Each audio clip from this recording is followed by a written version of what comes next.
Hello everyone and welcome to another One Piece match.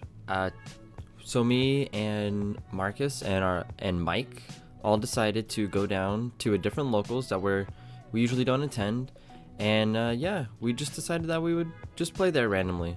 So today I'm playing Red Purple Law on the right, and then we have somebody that I was playing against named Brody here on the left playing Red Purple Luffy. I just kind of picked up this Law deck like a week ago. I've only played it in one tournament and I went 0-2 because I had never played the deck before then. So this is my second time trying this deck out in a tournament, and I feel like I'm still not knowledgeable on what I actually want to see with this deck. We did the die roll and I did decide to go second here. I know that Luffy likes to go first, but I just figured I need my 6k bodies, so I do mulligan. He also goes ahead and mulligans. But yeah, I am very much enjoying this deck. After this first round I feel like I lock in, but this match really made me, it forced me to lock in because I made a lot of poor decisions in this match specifically that resulted in me risking a lot more things than I needed to. But yeah, we'll go ahead and get started. So on his first turn, he goes ahead and he goes Nami Searcher. He's checking his hand, and the only thing he can add is the 10 drop or the Freinosuke, and I don't think he wants counter right now. I think he's actually pretty good on it. So he goes ahead and he takes the 10 drop Luffy. I know that he has this now, so it's not bad. I just have to like prep, I guess, like mentally for when he actually drops it. I do know his deck does not run any removal, or I am assuming he doesn't, so I do play Gordon and I pass, so I don't have to actually play it later. And yeah, so he goes 5 into my life, and I go ahead and take this one because I have a 2k counter, so I'll counter out of the 2k. And this here is where I make my first like bad decision. I just feel like I could get value by swinging this Gordon into the Nami. And I'm like contemplating it the entire time. So I go Bon Clay, get one, go 6 into his life. And then I decide, like, do I Law effect here, bottom deck the Nami and establish another body?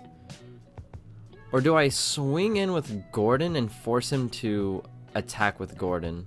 Or attack the Gordon? And I'm like, well, okay, so let's see here. If I go down, I'll go down to 2, then I only have Eins in hand, which will put me at 3, and then I'll go to my turn at 5, which actually, like, now that I'm looking at it from this side, that's actually probably the better play because I get to keep the Gordon and still remove a unit. But yeah, let's see. I think maybe I do it. I can't remember actually. I'm taking my sweet time here to think. Honestly, I wish I just did it already because I feel like that's just the play I should have done to begin with. And yep. So I do swing the Gordon into the Nami. I don't know why. I really don't. I shouldn't have done that. This just lets him essentially get rid of this Gordon for free.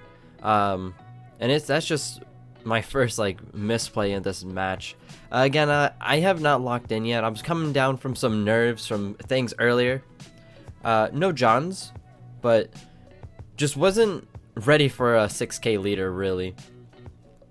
But now he goes up to 5 Dawn, and it's pretty easy for him. Like, why would he not swing at this Gordon? So he goes Gene effect to ramp 1. Then he just goes 6 into the Gordon because he's like, why not? If I remove this Gordon, Gene Bart stays. And I'm like, yep, I should have saved the Gordon.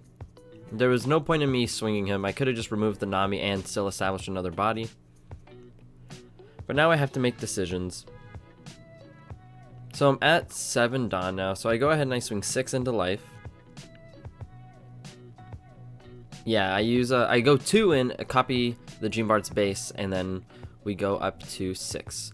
So he goes and he takes this life. I rest 5. I play the kid. And then I use the Law effect now, like an idiot, to play Ein effect and kid effect. So I go ahead and ramp the 2 Dawn back. And then I throw a card at him. Just kidding. That wasn't on purpose. Then I swing 7 into his life. This is gonna like provoke a 2k, but he actually just gives me two 1ks, and I felt pretty good about that. It made me at the moment feel like I made a good decision of waiting to play the Iron. But in retrospect, imagine if I had two Irons here and I actually ramped 2, you know? Because either way I would have been able to play the kid this turn. But now he goes Whitebeard, making himself an 8k leader. I'm like thinking to myself, if I can keep the Bon Clay alive, that would be amazing. But I don't know if that's going to happen. So now he's an 8k leader. And I have to decide how I want to do this. So he goes 5 into the Bon Clay. I debate. Yep, I go ahead and I block this. And then he goes 8 into the Bon Clay again. Because at the end of the day, the kid is not an issue. Like, the kid isn't an issue if the Bon Clay is there and can just swing 9. So then I draw for turn, and I actually got a raise max, which just feels really bad now that the Gene Bar already was able to play and resolve.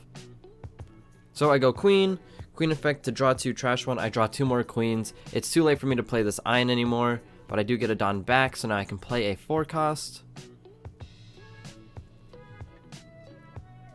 And yeah, so I have 2 blockers. He has 2 life, so I'm feeling pretty good. I go ahead and I swing 8 into his leader. I don't want to give him characters to swing at. He takes the 8. He has no Don up, so that's why it's actually pretty nice. So then I go raise max onto the Gene Bart. Imagine if I would have kept the Gordon and I double minused this Whitebeard. How crazy would that have been? I go ahead and I play Law. No effect because the Law actually can't do anything. But I just wanted another blocker. And then here we're starting to enter the end game. He has 1 life, I have 3. I feel like I could kill him next turn. I know he has a 10-drop Luffy. And then I just think to myself, okay, I don't think there's any way he can kill me even with 2 turns. So he goes 10 into my life. And let's see what I decide to do here. I take it. So I shouldn't have taken that swing. I should have blocked out of it with the Law. Yeah, I should have just blocked out of it with the Law, so that way I didn't risk actually dying at all.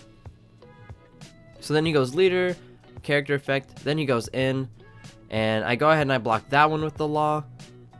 Even though if I had 3k counter, if I blocked the Whitebeard and then 3k'd out of the Luffy, there is no chance that I die the next turn. But now he has 2. There's no way again I can die this turn. So he goes 8 into life. I go ahead and I take this one.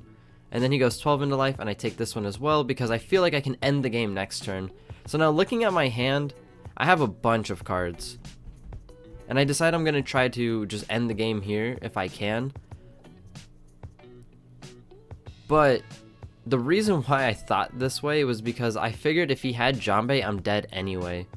So if I would have blocked out of the Whitebeard, countered out of the leader swing, I would have had 1 life and I wouldn't have to worry about a Jambe. I also don't notice that he has 2 Dawn up, so I do the math not even thinking about the possibility of 2 Rad Beams. So I go in for 6, he 2Ks. I go in for 8. And let's see, he goes ahead and he takes it. I think he did the math and he's like, yeah, there's no way I can actually die here. Especially with 2 Rad Beams. And I'm looking at my hand and I'm like, okay, I can go Kid Killer, still get the swing in. Trying to decide on how I want to navigate this.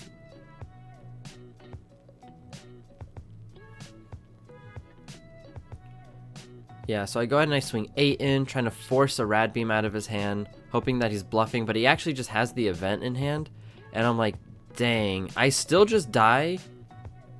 I'd still just die to a Jambe, so I go ahead and I play the Kid Killer, get 1 back from the Kid, and I put 2 under, and I swing 7, 8, 9 into life. He Rad Beams going to 10. I swing 6 as like a last-ditch effort, and I'm like, yeah, that's just game.